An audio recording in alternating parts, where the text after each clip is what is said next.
sekarang diambil pendapat Imam Syafi'i dari referensi lain, lalu kemudian dibenturkan dengan mazhab yang kita yakini Imam Abul Hasan Al-Asy'ari, mengatakan kamu ketika berakidah mestinya ikut Imam Asy'ari. Imam Asy'ari sendiri dalam kitab Mukhtasar Al-Ulu mengatakan Allahu fi sama'ihi ala arsyihi. Kenapa kamu mentakwilkan? Tapi Ustaz Abdul Somad mengatakan takwil. Orang yang mentakwil itu kafir, jangan ikut Abdul Somad, ikutnya ke Imam Syafi'i. Orang Syafi'i ngomong Allah fi sama'ihi ala arsyihi. Jadi masyarakat yang tidak punya pegangan, gimana kita menjelaskan itu, Kiai? Yang seperti ini, kalau ada nas-nas seperti ini dari ulama salaf, misalnya Imam Syafi'i, yang pertama kita kaji itu dari segi riwayat, itu sahih apa tidak kepada beliau, nisbatnya. Kemudian seandainya sahih, kira-kira rawinya ini meriwayatkan bil lafzi atau bil makna. Kalau ini misalnya riwayatnya ahad, ini kan problem lagi kalau riwayatnya ahad. Karena di dalam akidah ini kan harus mutawatir. Kemudian kalau misalnya itu sanadnya sudah sahih, sudah begini, kalau pernyataan ulama salaf itu bertentangan dengan keyakinan yang qat'i, maka ditakwil. Bisa jadi seandainya itu sahih ala arsyihi, yang dimaksud ala arsyihi itu bisa jadi artinya ulu wa mulkin wa sultan. Makanah. Jadi itu artinya bahwa Allah itu artinya ada di atas arasy, di atas dalam arti menguasai dan mengatur. Sama dengan misalnya gubernur atasannya bupati. Itu kan belum tentu ada. Kalau duduk kan di atas kepalanya kan bukan. Berkuasa. Artinya berkuasa. Sama dengan itu. Gimana kalau orang memaksakan makna istiwa itu al-julus wal istiqrar? Ya. Kalau itu dipaksakan al-julus wal istiqrar, ya tidak benar. Kalau dipaksa-paksakan, tidak benar. Saya mendengar sendiri, Kiai, khutbah Jumat di airport. Jadi judul khutbahnya Allah fis sama alal ars. Padahal kita kan dulu diajarkan adab dakwah, khutbah itu umum, nggak boleh khilafiyah. Ini kan khutbah itu mengajak orang bertakwa, bukan ngajak orang bertengkar. Jadi kita gimana mendebat? Kita diajarkan musalsalat bil awaliyah, ar-rahimuna yarhamuhumur rahman, irhamuhum fil ardi yarhamukum man fis sama. Tapi sekarang di beberapa kajian pertama adalah ainallah. Allah fis sama alal ars. Sebetulnya orang yang mengatakan Allah di atas aras ini gimana sikap Ahlus Sunnah? Nah, jadi begini. Orang yang punya pandangan, punya akidah bahwa Allah ada di atas aras, ini oleh Ahlus Sunnah dianggap dikatakan jihawiyin. Jihawi. Karena ada di punya arah begitu. Nah, orang yang seperti ini menurut ulama Ahlus Sunnah itu kategorinya sesat dan menyesatkan. Dhalun mudillun. Enggak sampai kafir. Jadi tidak sampai kafir, tidak sampai. Kalau jadi imam kita masih bisa jadi makmum. Kalau mereka jadi imam, apakah kita jadi makmum? Bisa, karena masih tidak kafir. Seandainya kayak tadi bilang nggak bisa, berarti cuma yang itu saya qadha. Gitu. Cuma ya ini yang jelas ini salah. Orang yang berkeyakinan Allah ada di arasy, bertempat di arasy berdasarkan istawa itu salah. Mengapa salah? Yang jelas arasy itu bukan alamat Tuhan. Itu alamat palsu. Iya. Mengapa? Allah itu tidak memerlukan tempat. Allah itu maha suci dari bertempat. Terus kalau Allah di aras, pas dia turun sepertiga malam, terus yang duduk di situ siapa? Nah, ya itu persoalan. Terus kalau Allah duduk di atas aras, apakah Tuhan itu lebih besar daripada aras atau lebih kecil daripada aras? Lah, ini problem lagi. Sebetulnya sahabat dulu kalau cerita tentang itu mereka bahas atau gimana? Dari kalangan sahabat ini tidak pernah dibahas. Mereka pas melalui sifat itu mereka diam aja. Karena begini jadi para sahabat ini memang Al-Quran itu kan turun dengan bahasa Arab. Dan di dalam Al-Quran itu ada yang namanya hakikat, ada majas, ada isti'arah dan lain sebagainya. Ya. Lah para sahabat itu karena memang mereka ini orang Arab yang masih asli ya, Iya. masih kental karakter bahasanya. Itu ya tidak ada persoalan. Bukan masalah ya. Bukan masalah. Berarti yang mempermasalahkan itu sekarang berarti bid'ah. Nah, jelas bid'ah itu. Karena pada masa sahabat gak ada itu. Kajian pertama Allah di atas aras. Lah itu namanya kajian bid'ah itu. Bukan ahlu sunnah. Bukan ahlus sunnah. Ahlu sunnah palsu. Palsu, sangat palsu itu. Gimana ceritanya ada sebagian Syafi'iyah terpapar tajsim? Sebagian Syafi'iyah yang terpapar tajsim itu ya mungkin karena lingkungan. Dia sempat berguru kepada sebagian orang Mujassimah. Jadi begitu. Tapi abad keberapa tajsim ini populer sehingga tajsim ini populer akhir generasi salaf. Dari generasi salaf, bahkan tajsim ini pertama kali justru orang Syiah. Syiah tajsim. Ya, orang-orang Syiah yang awal dulu rata-rata tajsim. Kemudian pada abad keempat, setelah Syiah ini gabung dengan Mu'tazilah, ini terjadi perubahan. Malah tajsim ini banyak banyak berpindah ke sebagian Hanabilah. Orang-orang Hanabilah. Ungkapan Ibnul Jauzi, la yuzkaru Hanabilah, tidak disebut Hanabilah illa mujassim. Kalau udah disebut Hanabilah pasti tajsim. Sampai begitu ya. Jadi memang sebagian ulama itu memberikan gambaran penelitian. Kalau Syafi'iyah itu hampir semuanya Asy'ariyah. Malikiyah semuanya Asy'ariyah. Kalau Hanafiyah jadi dua. Yang 2/3 Maturidiyah, yang 1/3 Asy'ariyah. Kalau Hanabilah ini ada sebagian kecil itu Asy'ariyah. Termasuk kelompoknya Ibnul Jauzi, kemudian kelompoknya At-Tamimi, kemudian Abul Wafa Ibnu Aqil Al-Baghdadi. Ini yang Asy'ariyah. Ada sebagian kecil juga ahli tafwid. Mufawwidah. Kemudian yang sebagian besar awal-awal Mujassimah.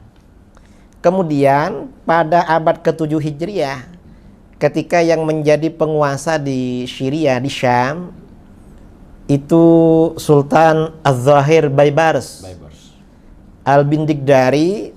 Beliau ini berhasil karena beliau ini mengangkat Qadhil Qudat dari Madzhabul Arba'ah.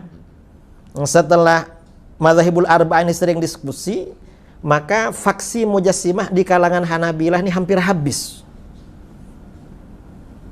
Cuma kemudian setelah itu dihidupkan lagi oleh Syekh Ibnu Taimiyah. Ibnu Taimiyah menghidupkan tajsim. Menghidupkan lagi.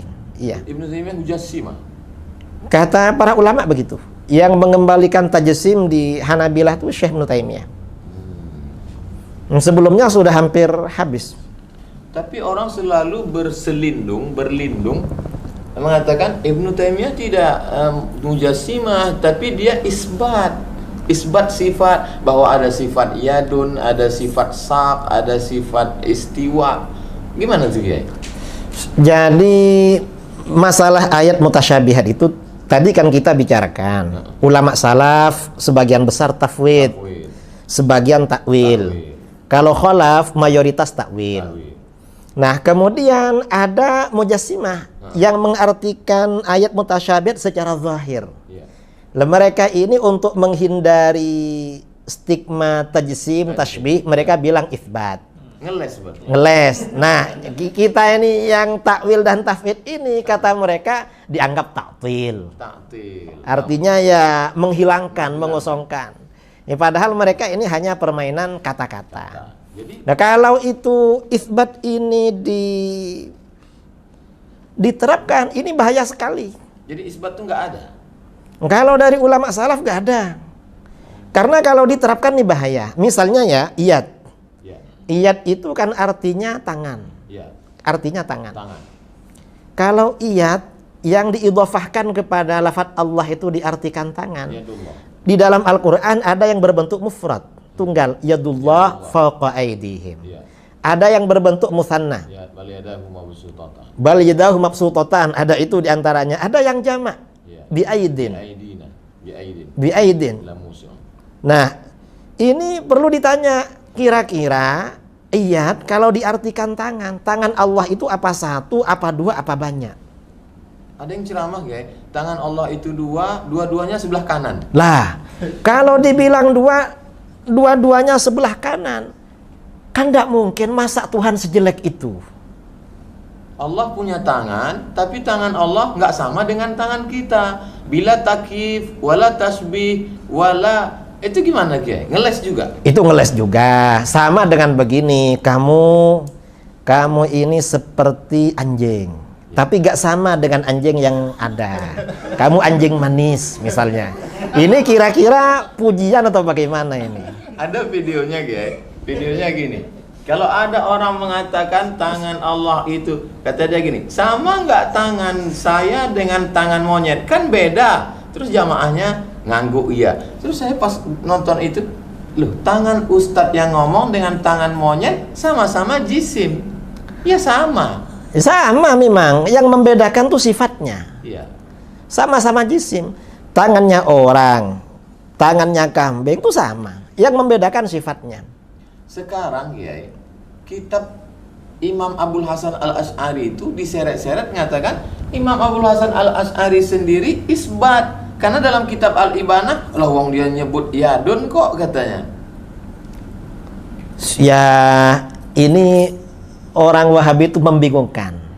Kadang mereka, kenapa kok ikut Asy'ari? Iya. Lalu setelah itu, loh Asy'ari seperti saya. Ini kan repot mereka ini. Karena kita ngomong sama orang bingung, jadi kalau orang nggak kuat, jadi dia ikut bingung. Nah, ikut bingung juga. Jadi seperti itu. Tuduhan Ibanah itu isbat gimana, Guys? Di dalam Al-Ibanah dan sebagian ulama mutaqaddimin Asy'ariyah, ya, ayat lafat-lafat mutasyabih seperti iyad, seperti ain, itu ditafwid. Tafwidnya macam-macam. Ada yang mengatakan Allah memang punya sifat iyad, tapi bukan dalam arti jarihah, bukan arti anggota tangan, anggota badan, organ tubuh, bukan.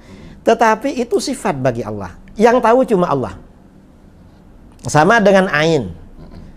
Ain ini kalau secara literal artinya kan mata. Ya. Sebagian ulama mutaqaddimin Asy'ariyah yang diceritakan oleh Imam Al-Baihaqi dalam kitab Al-I'tiqad maupun Asma' was Sifat, itu ada yang mengartikan itu ain sifatan. Sifat bagi Allah, bukan sebagai jarihah, anggota badan. Terus masuknya kemana tuh? Ta'wil, tafwid? Itu tafwid. Masuk ke tafwid. Bukan isbat. Bukan isbat. Kita ini sebenarnya isbat juga, tetapi cara isbatnya isbat yang cerdas. Yang tadi isbat dungu. Nah, itu ya. Gimana beda isbat cerdas dengan isbat dungu? Nah, isbat yang cerdas ini artinya mengkompromikan Ya. antara satu nas dengan nas yang lain. Mana yang muhkamat, mana yang mutasyabihat. Nah, ayat-ayat atau hadis-hadis mutasyabihat dalam pengertiannya dikembalikan kepada yang muhkamat. Seperti yang menjadi tuntunan di dalam Al-Quran. Memang harus seperti itu. Dan ayat yang muhkamat itu, kata para ulama, adalah ayat laisa kamitslihi syai' dan ayat walam yakul lahu kufuwan ahad. Itu yang muhkamat. Mengapa itu muhkamat? Ini cerita. Saya pernah didatangi orang Wahabi. Ya. Dia ngakunya begini pada saya, Kiai. Wahabi atau Salafi? Ngakunya sih Salafi. Ya. Kalau menurut kita Wahabi lah. Karena yang paling sesuai memang Wahabi. Bukan Salafi. Bukan Salafi. Karena mazhab itu biasanya nisbat kepada pendirinya. Muhammad bin Abdul Wahab. Dan Muhammad bin Abdul Wahab itu An-Najdi, bukan As-Salafi. Jadi Wahabi ini bisa disebut Salafi atau bisa disebut Najdi. Karena kalau Salafi nisbatan ilah salaf. Ilah salaf. Dan ini salaf yang mana? Salaf itu kan banyak. Iya. Salaf juga banyak mazhab. Banyak perbedaan di kalangan salaf. Jadi seperti itu. Jadi kita nggak mau. Lalu kata Wahabi ini, Ya. Kiai, saya ini mazhabnya Asy'ari. Oh gitu, ya baguslah. Cuma menurut saya Allah itu bersemayam di atas arsy, kata. Loh, kamu Asy'ari yang mana? Kita ini Asy'ari, tidak seperti itu. Kamu ini Asy'ari yang macam apa ya? Barulah. Iya, neo Asy'ari. Neo Asy'ari. Nah, karena menurut saya Kiai, Mungkin pengaruh neo normal juga. mungkin kira-kira itu. Saya bilang pada dia, apa alasan kamu begitu? Ya karena menurut saya Kiai, Ar-Rahmanu 'alal arsyistawa itu muhkamat. Bukan mutasyabihat. Alasannya muhkamat apa? Iya. Karena disebut 6 kali di dalam Al-Quran. Istawa itu 6 kali. Kamu. Apa dalilnya? Kalau disebut berkali-kali berarti muhkamat. Diam dia. Kalau menurut kami Asy'ariyah, yang muhkamat ya walam yakul lahu kufuwan ahad. Itu apa dalilnya Ki? Minta berapa dalilnya? Ini dikatakan muhkamat oleh para ulama karena sababul wurudnya, hadis turunnya, sababun nuzul ya, sabab nuzul turunnya surat Al-Ikhlas ini ketika Rasulullah mendapat pertanyaan dari orang musyrik dan dari orang Yahudi, sif lana rabbak, terangkan sifat Tuhan kamu pada kami. Diminta menerangkan sifat Tuhan. Nah, ketika ada pertanyaan tentang sifat Tuhan, ternyata yang turun surat Al-Ikhlas. Karena surat Al-Ikhlas ini merupakan sifat Tuhan, maka di dalam hadis-hadis seperti hadis Bukhari dan kitab-kitab yang lain dikatakan surat Al-Ikhlas ini sifatur Rahman. Itu hadisnya sahih. Karena sifatur Rahman, orang yang membaca surat Al-Ikhlas ibaratnya membaca sepertiga Al-Quran. Ini keutamaannya. Dan ini gak ada di dalam keutamaan membaca Ar-Rahman 'alal arsyis istawa. Karenanya kata para ulama, setiap kesimpulan ayat Al-Quran tentang ketuhanan apabila bertentangan dengan surat Al-Ikhlas maka harus dihindari. Mengapa? Karena itu mutasyabihat, harus merujuk kepada yang muhkamat.